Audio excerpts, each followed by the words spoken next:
Hi viewers, నేను మీ లక్ష్మి. కామన్గా మనం చిన్నప్పటి నుంచి లైఫ్లో ఎవరికో ఒకరికి ఎక్కడో ఒక చోట సవాల్ అనేది చేస్తూ ఉంటాం.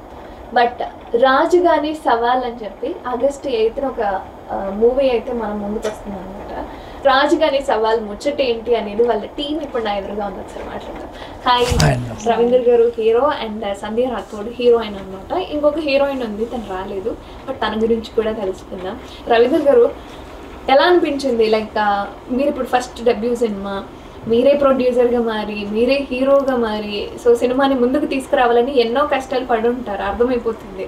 2 years పట్టిందని కూడా విన్నాను. సో ఎలా అనిపించింది ఇప్పుడు ఎట్టకేలకు సినిమా ముందుకు వచ్చేసింది? వీఆర్ వెరీ మచ్ హ్యాపీ అండి, చాలా హ్యాపీగా ఉంది. అండ్ రెండవది వి బోత్ ఆర్ సర్ప్రైజ్. మీ గొంతు చాలా బాగుంది, ఎక్స్పెక్ట్ చేయలేదు. So coming to the point, your point, ఒక డ్రీమ్ కమ్ ట్రూ అండి. ఒక normal out of we're not even film ఇండస్ట్రీకి రిలేటెడ్ లేము, but we have a vision. ఇక్కడ హైదరాబాద్లో పుట్టి పెరిగినాము, ఇక్కడున్న ఒక స్టోరీని మనం చూపించాలి అని స్ట్రగుల్, అంటే ఆ విజన్ ఎయిమ్తో వచ్చాము. ఓకే, స్ట్రగుల్ అనేవి కామన్ అండి, మీ ఫీల్డ్లో ఉంటాయి, మా ఫీల్డ్లో ఉంటాయి, అన్ని ఫీల్డ్లో ఉంటాయి, అదేది కామన్. అది ఓవర్కమ్ అయ్యి ఈరోజు రిలీజ్ వరకు వచ్చామనేది ఫస్ట్ సక్సెస్ అయిపోయామన్నట్టే మేము ఫీల్ అవుతున్నాము, happy. We're actually enjoying this moment of interviews కానివ్వండి, లేదా రిలీజ్ మూమెంట్ ఎంజాయ్ చేస్తున్నాం. అర్థమవుతుంది మీరు ఇచ్చే ప్రతి ఇంటర్వ్యూలో నా సినిమా స్క్రీన్ మీదకి వస్తుంది అంటేనే నేను 100% సక్సెస్ అయిపోయాను అని మీరు చెప్పే మాటల్లోనే అర్థమవుతుంది. మన హైదరాబాద్లో మన ఏరియాస్లో జరిగే స్టోరీ ఎలా ఉంటుంది అనేది మీరు చూపించారు. అంటే ఇక్కడే జరిగిందా మొత్తం షూట్ అంతా? ఎగ్జామ్ కంప్లీట్గా షూట్ ఇక్కడే జరిగింది. దాంట్లో ఉన్న సంఘటనలు కూడా అన్ని హైదరాబాద్ రిలేటెడ్ సంఘటనలే, రియలిస్టిక్ సంఘటనలను కొంచెం బేస్ చేసుకొని ఒక సినిమాటిక్గా ప్రజెంట్ చేశాము. రియల్ లొకేషన్స్ ఆఫ్ మన లోయర్ ట్యాంక్ బండ్ కవాడిగూడలో అక్కడే షూట్ చేశాము. దీనికి మేమేం చేసామంటే ఫస్ట్ ప్రిపరేషన్స్ కూడా మేము వర్క్షాప్స్, ట్రైనింగ్ అవన్నీ కంటిన్యూగా అక్కడే 1 month ఉండి దానికి లొకేషన్కి అడాప్ట్ చేసుకొని, టీం కూడా ఒక 3 months వర్క్షాప్స్ పెట్టుకొని, R&D కూడా, అంటే ఏదో తీసినాము అంటే వచ్చాడు డబ్బులు ఉన్నాయి తీసినాము అని కాదు, రియల్ కంటెంట్ బయటికి రావాలనేది విజన్. దానికి ఇంకా మన సినిమాకి వేరే బయట అయితే పెట్టరు ఎవరు డబ్బులు. సో మన సినిమాకి మనం, అంటే మన స్టోరీకి మనమే డబ్బులు పెట్టుకోవాలి, తీయాలి అనే పాయింట్ ఆఫ్ వ్యూలో వచ్చాము. లక్కీలీ అన్నీ కుదిరినాయమ్మ. అంటే స్టార్టింగ్లో ఇనీషియల్ కొంచెం వేరే షూట్ చేసి మాకు నచ్చక నేనే యాక్సిడెంటల్ డైరెక్టర్, యాక్సిడెంటల్ హీరోగా అయ్యి తీయాల్సి వచ్చింది. బయటికి రావాలంటే మీరే అయిపోయారు మొత్తానికి, అంటే కావాల్సి వచ్చింది యాక్సిడెంటల్గా. బట్ ఓకే, మనం అవుట్పుట్ తీయాలంటే తప్పదు అని వచ్చాము. అన్ని స్ట్రగుల్స్ ఉంటాయమ్మా ప్రతి స్టేజ్లో. అంటే కొత్త వాళ్ళకి సర్కాస్టిక్గా కూడా సినిమా ఇండస్ట్రీలో మమ్మల్ని మాట్లాడిన వాళ్ళు ఉన్నారు. నువ్వే హీరో, నువ్వే అని అంటే వీడు బాగా, అంటే ఒక టైప్ ఆఫ్ బలుపు ఉందేమో, డబ్బులు ఎక్కువ ఉన్నాయేమో, ఆ టైప్ కూడా. సో అట్లా కూడా అనుకున్నా మేము పట్టించుకోలేదు, ఎందుకంటే మా ప్రోడక్ట్ విల్ స్పీక్, మా కంటెంట్ మాట్లాడుతుంది. సో సరే, ఎవరైనా కూడా మనము ముందరికి వెళ్ళాలి, తీసుకెళ్ళాలి. ఇప్పుడు ఎవరో ఒకరు పెడితే తీసుకెళ్ళలేని పరిస్థితి ఉన్నప్పుడు మనమే పెట్టి తీసుకెళ్ళాలి. అందువరకు ఇక్కడి వరకు తీసుకొచ్చాము. లక్కీలీ అందరూ టెక్నీషియన్స్ నుండి cost, crew and even music director Yashwant Nag గారు మంచి పాటలు ఇచ్చారు. మనీజన్న మ్యూజిక్, ఇది బీజిఎం చాలా బాగా ఇచ్చారు. అండ్ గోరెటి వెంకన్న గారు అద్భుతమైన పాట ఇచ్చారు. ఇందులో ఒక లైఫ్, మిడిల్ క్లాస్ లైఫ్ సంబంధించింది. అనురాగ్ కుల్కర్ణి గారు ఒక మంచి మెలోడీ సాంగ్, మన రామ్ మిర్యాల గారు మంచి మసాలా మాస్ సాంగ్ ఒకటి ఇచ్చారు. So all mix. Even Yashwant గారు ఒక ర్యాప్ సాంగ్ కూడా పాడారు ఇందులో. సర్ప్రైజ్. అయ్యి మరి చిన్న సినిమా అని చెప్తారు ఏంటండి, ఇంతమంది పెద్ద పెద్ద వాళ్ళని పెట్టుకొని హీరోయిన్స్ అన్నీ కూడా చాలా అద్భుతం. మేము చిన్న సినిమా పెద్ద సినిమా అని చెప్పలేదు, దీన్ని మా సినిమా అని చెప్పాము. కొత్త వాళ్ళం కాబట్టి ఎవ్రీబడి టేక్స్ ఇట్ యాజ్ చిన్న cinema, but cinema will speak. Goreti Venkanna గారు పాట రాశారు అని చెప్తే అది నిజంగా స్ట్రాంగ్ కంటెంట్ ఉన్న సినిమానే అవుతుంది. అంత చక్కగా రాస్తారు ఆయన పాటలు కూడా. అంటే మన పదాలకి మనకు అనుకూలంగా ఉంటాయి ప్రతి వర్డ్ కూడా, ఇది ఏదో అర్థం చేసుకోలేని విధంగా ఉండదు, చాలా అద్భుతంగా. అండ్ మీకు అర్థమైంది, సామాన్యుడికి అర్థమైంది. సో మంచి అనుభవాన్ని ఎత్తుకున్నారు మొత్తం. దీనికి వాల్యూ కట్టలేమమ్మా, ఈ అనుభవానికి డబ్బులతో వాల్యూ కట్టలేము. ఇప్పటివరకు ఒక మిత్రుడు అన్నాడు, సినిమా పోతుందేమో అంటే, పోయినా కూడా ఈ అనుభవం చాలా మిగులుస్తుంది. అంటే ఎందుకు ఈ స్టోరీనే పిక్ చేసుకున్నారు? ఈ స్టోరీ రావట్లేదు, జనాలు చూపించట్లేదని. ఇప్పుడు మీరు గోదావరి పక్కన ఉన్నారనుకోండి, మీకు గోదావరి బాగుంది అని చూపిస్తారు. ఒకరు నిజామాబాద్కి నుంచి మొన్న ఆయన ముగ్గురు జాతిరత్నాలు తీశాడు, మా ఆయన ఏరియాలో ఎట్లా జరిగిందో ఆయన చూపించాడు, వాళ్ళ విజన్ ఎలా ఉంటుంది, అలవాటు పడిపోయింది. సో మేము హైదరాబాద్లో పుట్టి పెరిగినాం, మా ఏరియాలో కూడా కొంచెం ఉన్నాయి స్టోరీలు, అవి కూడా మేము చూపించాలనే ఒక విజన్ అనమాట. ఓకే, ఇలా రాలేదు అని చెప్పి తీసుకురావాలి అనుకుంటున్నారు. కామన్ స్టోరీ మీకు చాలా సింపుల్ స్టోరీ లాగానే ఉంటుంది, కానీ ఆ స్టోరీ మనకు తెరపైన కనబడలేదు. ప్రజెంట్ చేయడం అనేది ఒక కొత్త ట్రిక్ అంతే. సంధ్యా రాథోడ్ చాలా చక్కగా ఉన్నారు. ఎస్, అంటే ఈ ఛాన్స్ ఎలా వచ్చింది అంటే, ఒకవైపు MBA చేస్తున్నాను అని చెప్పి కూడా చెప్పారు, అంటే బిఫోర్ ఇంటర్వ్యూలో చూసాను నేను. సో చదువుకుంటూ యాక్టింగ్ ఫీల్డ్లో ఉన్నారా? ఎస్, అంటే నేను ఫార్మసీ చేశాను ముందు. ఫార్మసీలో ఉన్నప్పుడు కూడా కవర్ సాంగ్, షార్ట్ ఫిల్మ్స్ ఇలా చేశాను. ఫార్మసీ అయిపోయిన వెంటనే నేను ఇంకా ఐ షుడెంట్ గివ్ అప్ అని ఒక స్ట్రాంగ్ డిటర్మినేషన్తో నేను థియేటర్స్ జాయిన్ అయ్యాను. థియేటర్స్ చేశాను. థియేటర్స్లో ఉన్నప్పుడే నా ఫ్రెండ్ నాకు కాల్ చేసి ఇక్కడ ఆడిషన్ జరుగుతుంది వెళ్ళు అంటే వెళ్ళి నా ఆడిషన్ ఇచ్చాను. తర్వాత అక్కడ ఒక 1 month తర్వాత నేను ఇంకా రాదనుకున్నాను, 1 month అయిపోయింది. నాకు ఇంకా చాలా రిజెక్ట్ చేశారేమో అనుకున్నాను, పోయిందిలే అనుకున్నాను. బట్ 1 month తర్వాత కాల్ వచ్చేసరికి I was very happy. Call రాగానే నన్ను ఆఫీస్కి రమ్మన్నారు. దాని తర్వాత లుక్ టెస్ట్ జరిగింది, సెలెక్ట్ అయ్యాను. సూపర్. ఎలా అంటే ఇంట్లో వాళ్ళు ఎలా ఫియర్, లైక్ అంటే మనం ఎక్కడైనా స్క్రీన్ మీద కనిపించాము అంటేనే ఆ మూమెంట్ వేరు, పలానా అమ్మాయి పలానా చోట కనిపించింది. మొత్తానికి స్క్రీన్ మీద కనిపిస్తూ పెద్ద స్క్రీన్ మీద కనిపిస్తున్నారు అంటే ఆ థ్రిల్ వేరు. ఫ్యామిలీ వాళ్ళ రియాక్షన్ ఏంటి? మా డాడీ అయితే ట్రైలర్ చూసినప్పుడు అయితే ఎమోషనల్ అయిపోయింది. ఇంట్లో అందరూ అనుకున్నాము ఇంకా మూవీ రిలీజ్ అవ్వదేమో అనుకున్నాము. బట్ రవీందర్ గారు చాలా కష్టపడ్డారు, హార్డ్ వర్క్ చేశారు చాలా. మళ్ళీ మూవీ రిలీజ్ అవుతుంది. మా డాడీ ట్రైలర్ చూసినప్పుడు అయితే నా కూతురు సినిమా చేస్తుంది అని చెప్పి, ఇంకా తన డాటర్ డ్రీమ్ ఇంకా ఫుల్ఫిల్ అవుతుంది అని ఆ హ్యాపీనెస్ ఎమోషనల్ అయిపోయారు. ఇంకా నన్ను స్క్రీన్ మీద చూసిన రోజు ఏమవుతారో తెలీదు. August 8 రోజు ఆయన లైక్ అంటే ఒక కొడుకు గురించి గొప్పగా చెప్పుకునే సిచ్యువేషన్స్ వేరు, అదే ఒక కూతురు గురించి చెప్పుకుంటున్నారు అంటే అది ఇంకా ఎక్కువగా అనిపిస్తుంది. అంటే నేను కూడా గల్లి కాబట్టి మేము 4 sisters. అందులో నేను సెకండ్, అక్క డాక్టర్, సెకండ్ నేను. పెద్ద చెల్లి US లో ఉంటుంది, చిన్న చెల్లి MBBS చేస్తుంది ఇప్పుడు. సో అన్ని రంగాలని ఇంట్లో పెట్టుకున్నారు. అదే మా డాడీ అనుకున్నారు, ఒక్కరన్నా యాక్టర్స్ అవ్వండి, ఒక్కరన్నా టీవీలో కనిపించండి అని. ఆయన అడిగారు మిమ్మల్ని? సో ఆయన అడగడం వల్ల చేశారా? నాకు చిన్నప్పటి నుంచి ఉంది, నేను చెప్పా ఇంట్లో చిన్నప్పుడే నేను చేస్తాను అని చెప్పి, ఖచ్చితంగా ఏదో ఒకటి చేస్తాను అని చెప్పాను. లాస్ట్ అది అవుతుంది. ఈ ఫీల్డ్ కి రాకముందు ఒకవేళ మీరు రాలేదు అంటే ఏమయ్యే వాళ్ళు? అసలు ఏం లేదు, ఏదో జాబ్ చేసుకొని పెళ్లి చేసుకునేదాన్ని, అంతకన్నా ఏం చేస్తాం, ఇంకా ఏదో బిజినెస్ పెట్టుకోవడం అదే ఇంకా. సో అంటే నెక్స్ట్ ఏం చేయాలి అనుకుంటున్నారు? లైక్ ఈ రోల్ మీరు కంప్లీట్ చేసేసారు, సో నెక్స్ట్ ఎలాంటి ప్రాజెక్ట్స్ చేస్తే బెటర్ అనుకుంటున్నారు? ఛాలెంజింగ్ ఉన్న రోల్స్ ఏదైనా సరే, మంచి పర్పస్ ఉన్న కంటెంట్ ఉన్న రోల్స్, మంచిది ఏది వచ్చినా సరే చేస్తాను. అసలు గివ్ అప్ అయితే చేయను. దాన్ని ఒక ఛాలెంజ్ లాగా తీసుకొని ఏ కొత్త రోల్ వచ్చినా చేస్తాను. రవీందర్ గారు, లైక్ అంటే ట్రైలర్ చూసినప్పుడు కొన్ని ఎలిమెంట్స్ మీరు స్టార్టింగ్ చెప్పిన డైలాగ్ కానీ లేదా సవాల్ చేసిన సిచ్యువేషన్స్ కానీ రాజకీయాల గురించి కూడా మాట్లాడారు. అంటే మీకు అందులో కొంచెం పరిజ్ఞానం ఉందా, ఇన్వాల్వ్మెంట్ ఉందా, లేదా జస్ట్ చూసి నేర్చుకున్న సిచ్యువేషన్స్ అయినా? ఉందమ్మా, ఇన్వాల్వ్మెంట్ ఉంది. మాకు జరిగిన నిజమైన సంఘటనలు కూడా ఉన్నాయి. సో ఇందులో మీకు ఎక్కడ కల్పితాలు కనబడవు, కానీ అందరి అనుభవాలను ఒక సినిమాటిక్గా స్టోరీని తయారు చేసుకుని దాన్ని ఒక స్క్రీన్ ప్లే సినిమాటిక్గా తీసుకెళ్ళాం తప్ప ఆల్మోస్ట్ ఎవ్రీ సంఘటన మీకు రియలిస్టిక్ సంఘటనలే. చల్లారేలోపు రాజకీయాలు డెఫినెట్లీ మారిపోతాయి, నిజంగా మారిపోయినాయి కూడా. So there are many issues. ఆ ఇష్యూస్ని మేము టచ్ చేసాము అండ్ రియలిస్టిక్గా టచ్ చేసాము. రియలిస్టిక్గా మాకు జరిగిన అనుభవాన్ని పర్ఫెక్ట్గా ప్లాన్ చేసాం అనమాట.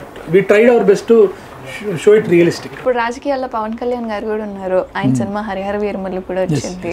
ఆ సినిమాతోటే మా రాజుగారి సవాల్ ట్రైలర్ వస్తుంది, ఆల్రెడీ UFO ట్రైలర్ నడుస్తూ ఉంది. వినాయకుడి గురించి కూడా చెప్పారు, ఇప్పుడు వినాయక చవితి కూడా వస్తుంది. Season 2 Vinayaka Chavithi, Rakhi, sister sentiment కూడా ఉందమ్మా ఇందులో. మంచి ఒక చిన్న పాయింట్, ఆ పాయింట్లో సిస్టర్ దాని గురించి కూడా ఉంది. అండ్ లక్కీలీ కోఇన్సిడెంటల్లీ మాకు next day movie release Rakhi ఉంది.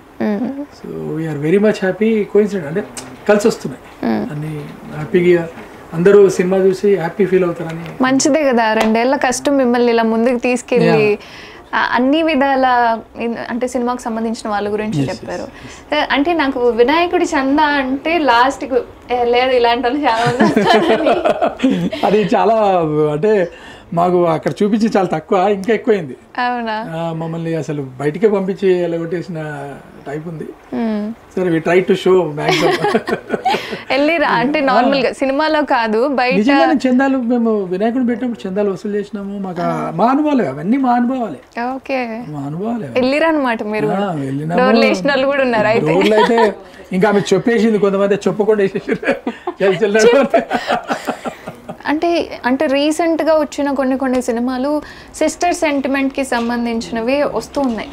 లైక్ తమ్ముడు కావచ్చు, జూనియర్ కావచ్చు, ఇవన్నీ కూడా సిస్టర్ సెంటిమెంట్ బేస్డ్ వస్తున్నాయి. సో మీరు కూడా సిస్టర్ సెంటిమెంట్ అంటున్నారు, మరి హైదరాబాద్ అండ్ తెలంగాణ కల్చర్ని కూడా చూపించారు అంటున్నారు. అదే అంటే పార్ట్ నేను ఎగ్జాక్ట్లీ కంప్లీట్గా సిస్టర్ సెంటిమెంట్ మీద లేదు cinema. Okay, one of the స్టోరీలో ఒక పార్ట్ సిస్టర్ సెంటిమెంట్ కూడా ఉంది. అండ్ సిస్టర్ సెంటిమెంట్ పద్మ గారు అంటే ఇక్కడ ఏంటమ్మా అంటే సిస్టర్ సెంటిమెంట్ అంటే హెవీగా సెంటిమెంట్ అని కాకుండా ఒక bonding between brother and sister. At the same time ఒక కల్చర్ తెలంగాణలో జరుపుకునే ఒక ఆడపడుచులని తెలంగాణ కల్చర్లో ఎట్లా గౌరవిస్తారు దాని మీద ఒక సాంగ్ ఉన్నాము. ఈ సాంగ్ని యశ్వంత్ నాగ్ గారు పాడారు, మహా అద్భుతంగా వచ్చింది. అంటే ఈ కల్చర్ ఎలా ఉంటుంది, ఒక ఆడపడుచుని తెలంగాణలో ఏ విధంగా గౌరవించి వాళ్ళకు వడి బియ్యం కానీ ఇవన్నీ ఎలా పెడతారు, దాన్ని ఆ సిస్టర్ చాలా పద్ధతులు ప్లస్ ఆ ఏదైతే ఫార్మాలిటీ ఉందో దాన్ని ఆ సిస్టర్ మిస్ అవుతూ ఉంటుంది. ఆ చిన్న సెంటిమెంట్ అనే వర్షన్ ఉంటుంది అనమాట.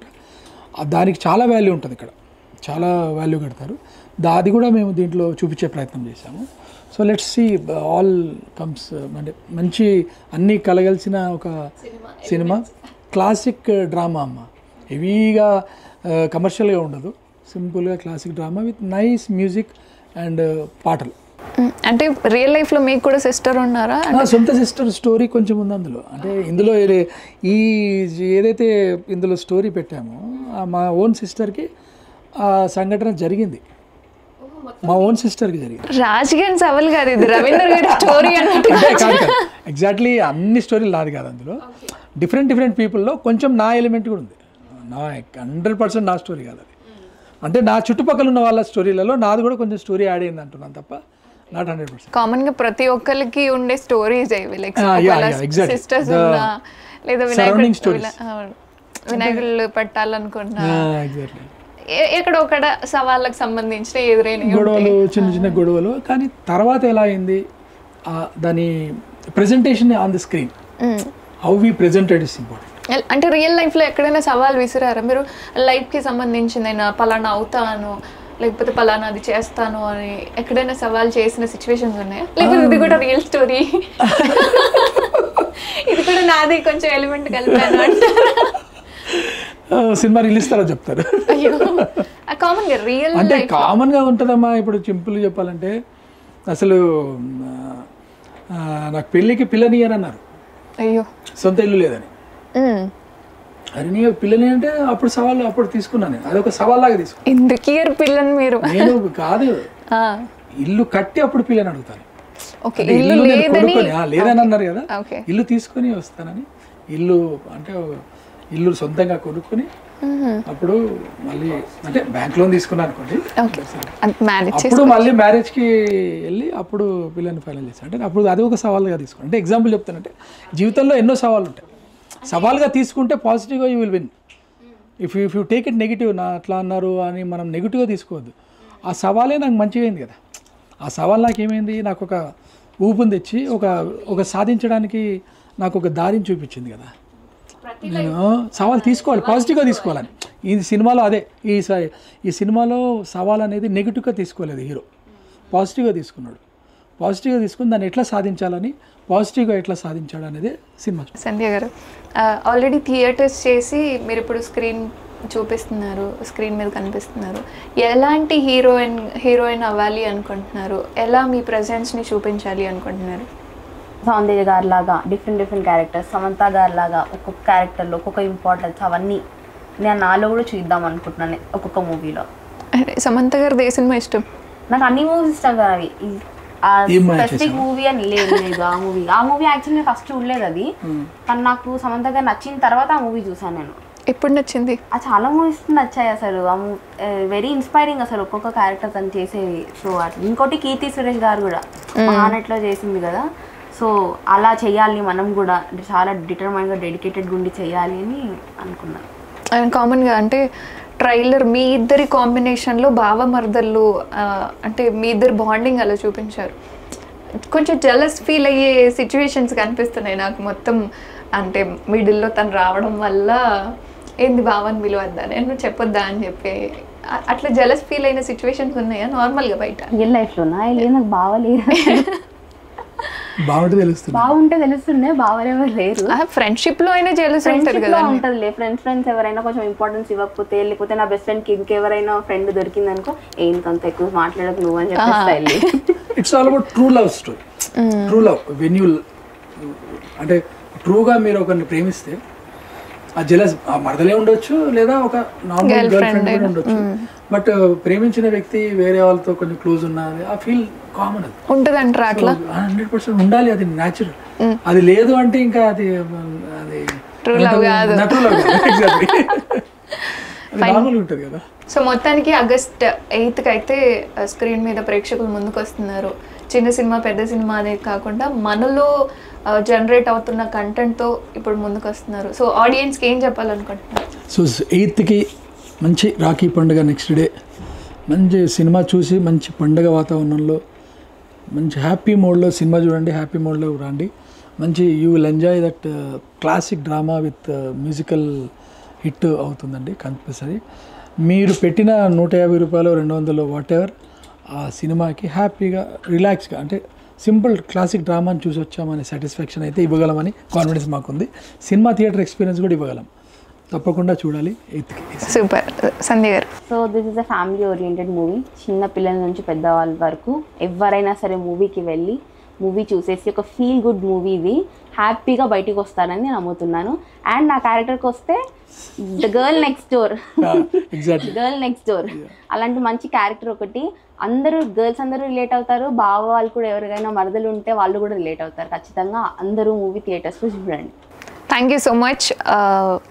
రాజుగాని సవాల్ సంబంధించి కొన్ని ముచ్చట్లు అయితే బయట పెట్టాను. బట్ సినిమా చూస్తే నిజంగా ట్రైలర్ నాకు బాగా నచ్చింది. వీలైతే ఒకసారి చెక్అవుట్, తర్వాత ఒకసారి సినిమాని కూడా చూడండి. అండ్ ట్రైలర్ చాలా జనరల్గా న్యాచురల్గా అనిపించింది. అది కూడా మన హైదరాబాద్లో తీశారు అంటే ఇంకా బాగుంటుంది.